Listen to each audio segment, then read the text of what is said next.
Hall of Fame broadcaster, NBC Sunday Night Football play-by-play voice, Al Michaels, joining us here in the Rich Eisen studios on the campus of AT&T. We were talking about the Ohio State. They're trying to trademark the in the Ohio State. Mm-hmm. Do you remember the first time you heard a player say that he was from the Ohio State on Sunday Night Football? Oh, it had to be back in the 80s. And everybody, I guess they're ingrained with that when they go to Columbus, and they're told it is the Ohio State University. I want you to know that when I was growing up in Brooklyn, I went to the PS 139. Oh, you did? Yes, I did. Okay. On Cortelyou Road. So, and of course, I heard you guys talking about it before. Guys from Miami called it the U. I love that one. I love that. And, I mean, Terrell Suggs had an interesting take on Arizona State. My favorite, though, was, I think, Ike Taylor, the cornerback for Pittsburgh, and he used to come on. Ike Taylor swaggin'. No idea where Ike went to school, but he... Wait, he just said Ike Taylor swaggin'? That's all he said, Ike Taylor swaggin'. Has anybody been... It was very cool. Has anybody been rejected for what they've said? If they were, it happened when they were taping it, so we would not have... Yeah, I'm sure somebody did say something. Okay. But the guys have now evolved from the school itself. And by the way, you notice that the offensive linemen, for the most part, are very right down the middle. They're straight down the middle.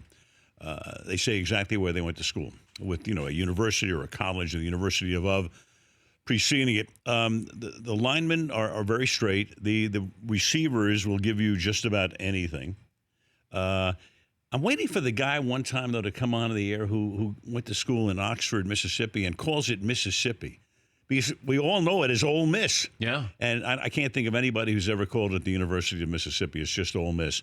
So what do you think of the Ohio State University? I think it's entertaining. At first it was like pretentious, but it's part of the deal right now. Yeah, I laugh in it. I cringe when other players say, like, the University of Washington. They're mocking it, yeah. Did you trademark Do You Believe in Miracles?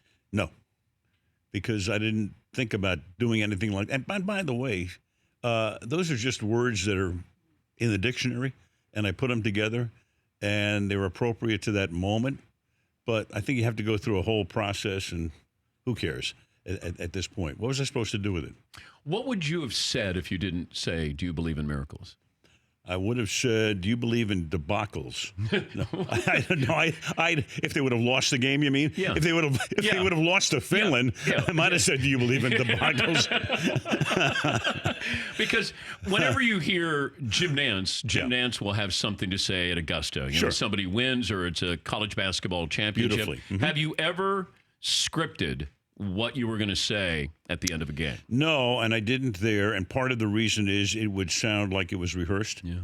And I think Jim does a great job at the end of he's had some fantastic lines at the end of the Masters. I don't think he goes in there and he scripts it. It evolves. Maybe it comes into your brain as the tournament is winding down. And clearly I try to think of something maybe toward the end of the game. All I know is in Lake Placid, the only thing that came into my head was the word miraculous. And I got very lucky because that game could have ended, let's say, with the Soviets a shot on goal, could have tied the game, and they were putting some pressure on in the U.S. end. And I was allowed to have those extra couple of seconds when the puck came out to center ice. They cleared the puck. Once the puck came out to center ice, with 5 seconds to go in the game, the Soviets were not going to score. So the word in my brain was miraculous.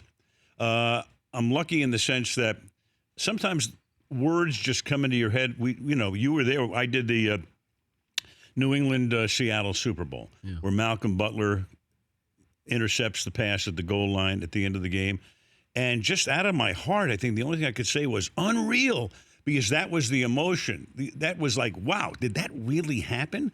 So unreal just sums it up, as opposed to making up something that sounds scripted and you preordained. Sounded as surprised, if not more surprised, than Russell Wilson, who threw the football. Yes. Yeah, I mean, that was a natural, emotional reaction. I mean, it came across if one word could have summed that up, that was unreal. Because, it was unreal the way the game ended. It was unreal that the pass got thrown over the middle. It was unreal that Malcolm Butler, who was a backup defensive back, made the interception. There were so many components to that. but instead of coming up with a pure sentence or whatever, or something that you had thought out of beforehand, kind of let your heart play out.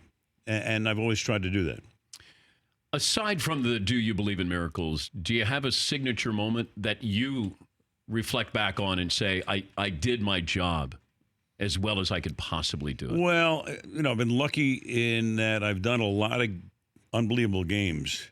I mean, the last 4 Super Bowls I've done have gone down to the end of the game. I mean, Arizona, Pittsburgh. Well, I was talking about that yesterday. I said Ben doesn't get enough credit for, I think, the signature 2-minute drill. And not only that, I think the signature play, I mean, the number one play I've ever seen is James Harrison's 100-yard interception return. At the end of the half, Arizona's going in to take the lead. Beating the clock to get beating the clock. I mean, he's got to be exhausted. Arizona's running a hurry up. He's got to be gassed. He's running down the sideline. He barely stays in bounds. Larry Fitzgerald's trying to chase him. He has to go through his own players. I think I said something like, he ran through the entire state of Arizona and then, falls into the end zone as the clock goes to 000. So they don't even get to kick a field goal if he goes out of bounds at the half-yard line. Yeah. So, I mean, you have the Santonio Holmes catch, the Roethlisberger drive, fantastic, unbelievable. That game was phenomenal. It was. The fact that Arizona was even there, everybody's saying, what are they doing here? They were beating something like, 50-0 by New England in December. So here they come. And look, that's Larry Fitzgerald had as great a postseason as anybody's ever had, ever. And I believe he had a good Pro Bowl as well. So he had 5 games in a row where he was spectacular. How do you call a preseason game? Is it any different than your approach to a regular game? It is, because especially the Hall of Fame game is vastly different. We did that a week and a half ago. The players are not going to be the players you're going to see on opening day of the regular season. Also, in that game, the great thing about it is that it's a great showcase for Michelle Tafoya, because she gets down on the field and she talks to all of the inductees. And then we were able to bring John Elway up into the booth.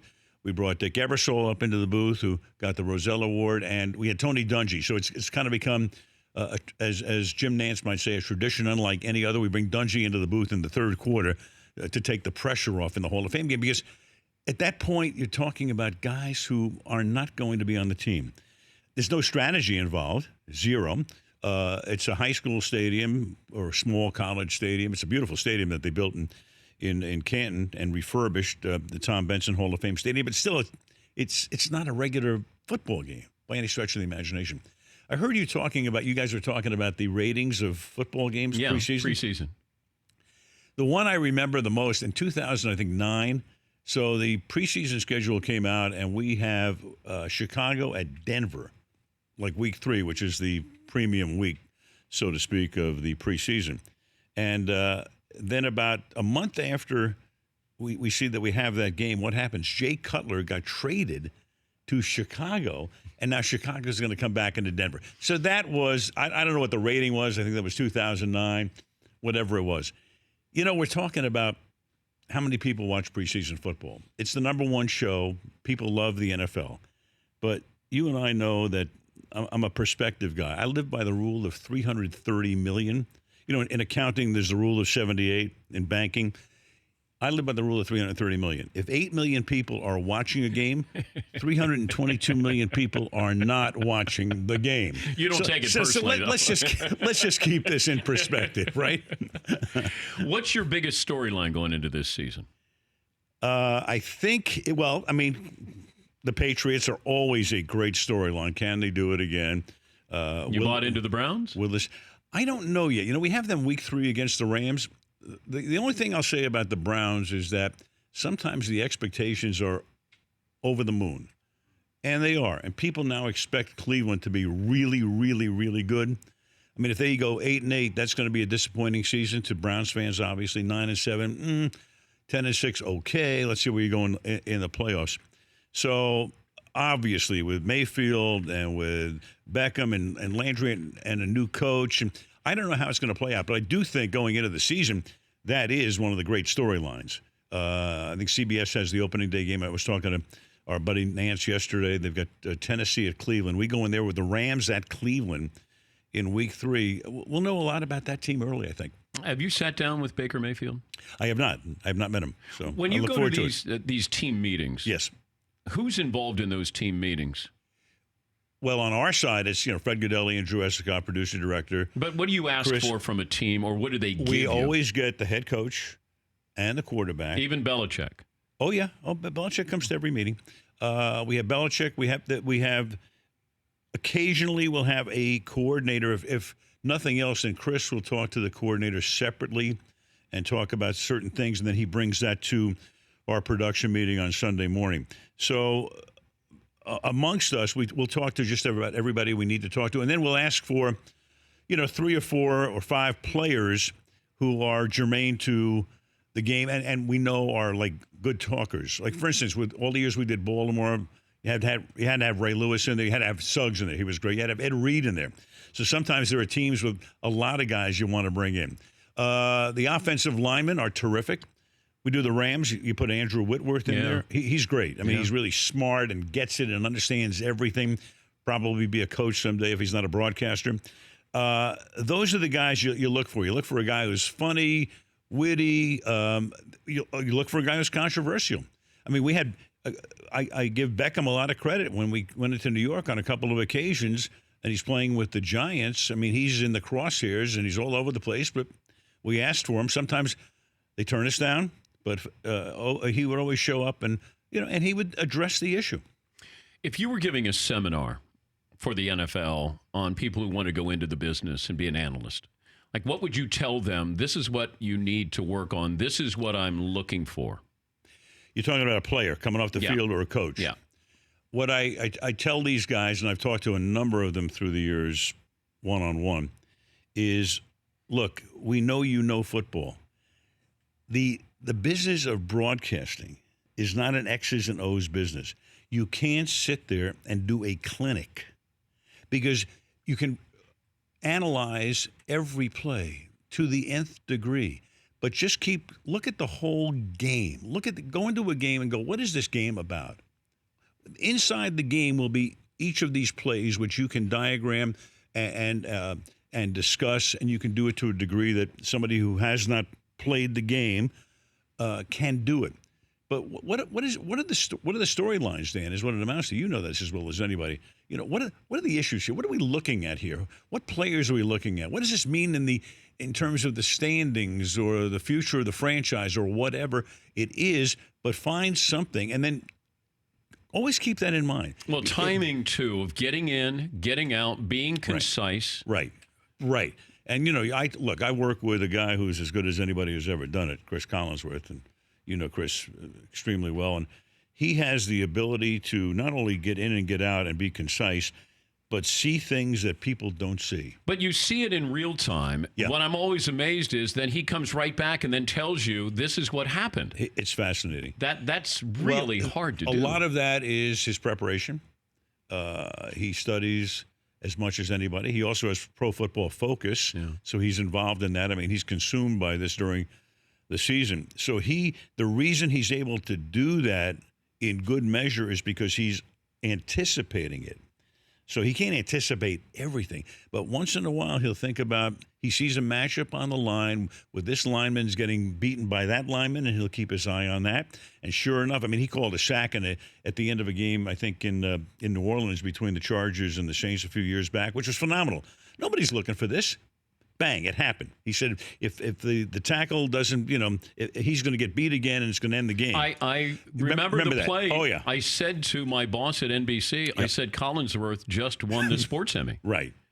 Yeah. On that play. He could have. I said he just won the Sports Emmy on that play. Put that on the reel. So are we looking for the next Tony Romo? Like it's a copycat league. Yeah, but I mean, everybody's an individual. It's like saying I'm looking for the next John Madden. John really changed the template. Because in the 70s and the 60s before that, the analyst was the pure analyst. And he, football in those years, the fans didn't know half as much as they know now. But he would take you in, not John, I'm saying the guys in the 70s for the most part, because that's the way you did the game. And then John came in and, did the sound effects and all of the things that people loved. in addition to being a phenomenal analyst. But then what John did is he spawned a lot of imitators and bad imitators through the years. Everybody then coming up through those years was trying to be the next John Madden. There's only one John Madden, period. And to me, look, Romo's fantastic. Tony's different. You can't try to be Tony Romo. You can't try to be Chris Collinsworth. Yeah, but you could get a quarterback. I still think if Peyton ever did this, I would have Payton Cam, where he walks you to the line of scrimmage. I got a camera behind the quarterback. Yep. Peyton is taking you in real time and just surveying the situation. And I think that would be unbelievable football. Well, you would do that, but let's say Peyton's doing a game, and Peyton would be great if he ever decides to go into this business. You have 125, 130 plays a game. Yeah. How often do you want to do that? Well, I think you pick your moments. Let's say 3rd and 7 or red zone. Okay, this is what I'm seeing. Mike linebacker there. Oh, I got a mismatch over here. Right. I'm worried about this safety right here. And then you do the play-by-play. You come in and then say, all right, 3rd and 7 for Brady. Sure. And then, you describe the action, come back, and then Peyton, describes it. No question. But again, a handful of times at most during the game. Because a lot of plays don't compel you to go that deep into it. Yeah. Is what it amounts to. Yeah. So can you stay for the final segment? Can I stay? Well, I don't know. Where am I going? I have no idea. I'm waiting for the traffic to clear. Wait a minute. Oh, you are? Are you gonna check the traffic here? No, hold on. I'm going to check the market right now. Oh. The Dow's up 40 and the Nasdaq's down 7.5. How's your inverted yield curve doing, by the way? What's the best day you ever had in the market? Just save that. We'll come back. Okay, you've got it. All right, we'll come back. We'll finish up the show here on this Thursday with Al Michaels. Back after this. The best day you've had in the market. Can you tell us? I can't. Why? Because I don't want the authorities at my door. Oh. No, I've had, I've had good days. 2 days ago was great. Yesterday was terrible. Yeah.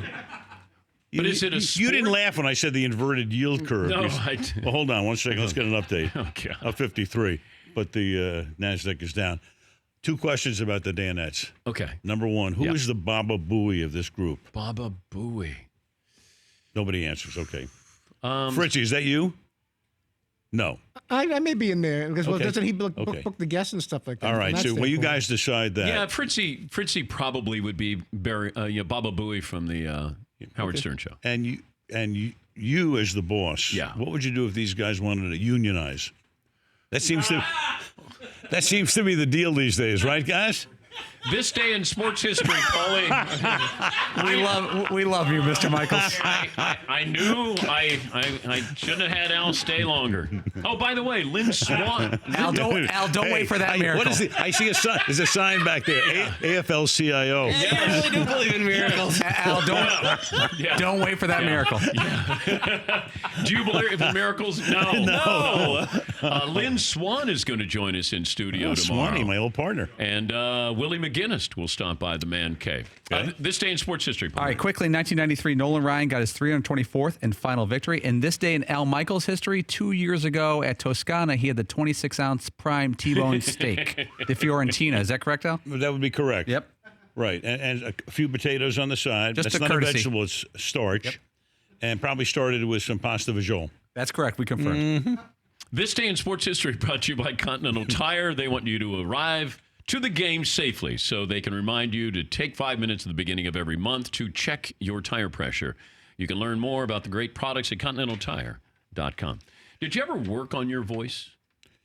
Not really. When I was a kid and I wanted to do this, and I'm announcing sports on the campus station at Arizona State, I hated my voice. But are you better now? Is your voice better now? I'm older, so it sounds deeper. I mean, my wife will watch something that I did 35 years ago and will say, that's not even you. And it doesn't sound like me to me, but it was me. And then, you get older. And, I smoked for a while, too. But that's 30 years ago. So maybe that had something to do with it. I was able to survive that nonsense. Because people will ask, well, how do you get your voice? And I go, I never thought of it. No, neither did I. And I used to worry about it. Because you wanted to have a deeper, bassier voice when you were a kid. I sounded like a kid when I was doing the games at Arizona State. And so I would have yearned for a better, deeper voice, but it just comes along naturally. Best voice belongs to who? The best voice? Yeah. Freddie Mercury. Okay, announcer. Okay, all right, you got me on that. Okay. Sarah Vaughan.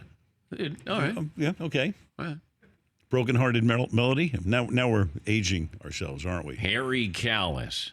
Harry Callis preceded me as the voice of the Hawaii Islanders in the 60s. Believe it or not. Yes, he did. Harry Callis. Nice. 6 degrees of separation here with... right, Harry did. I mean, there's some great voices. I mean, Ray Scott had a tremendous voice. I loved Ray Scott. Right. Kurt Gowdy. That sounded like sports. Yes. I loved Kurt Gowdy. Keith Jackson. Yeah. Like you hear a voice, and that's what's great. Howard Cosell reporting from the Dan Patrick Show. Hard by the Rich Eisen Studios here in El Segundo. Where the buzz around the office is, the boys are trying to hire Jimmy Hoffa IV. What did you learn today, Todd? McLovin thinks the Wolverine should try to trademark of, as in the University of Michigan. McLovin, what'd you learn? Al Michaels has some great advice for the Danettes. It's time to fight the power. Paulie. We're bringing in Al Michaels as our union delegate. And Seton O'Connor. Shop steward, Paul Pabst. What did I learn? We're all trying to figure out what the inverted yield curve might be. What we learned brought to you by TBS. Home for baseball on Sunday. Dodgers and the Braves at 1 Eastern. My thanks to the great Al Michaels. For more Dan Patrick Show, tune into Audience Channel 239 on DirecTV. Stream for free on BR Live or download the Dan Patrick Show app.